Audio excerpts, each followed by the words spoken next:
ካብ ጭንቀተይ ከውፅኣኒ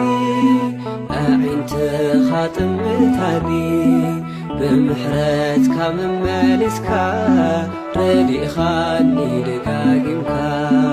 ኣነ ናቱ ንሱ ናተይ ልክብለካ ድምቀት ቤተይ ፍጹም ገለ ኸየብልልካ ባሪኽካኒ ብምልኣትካ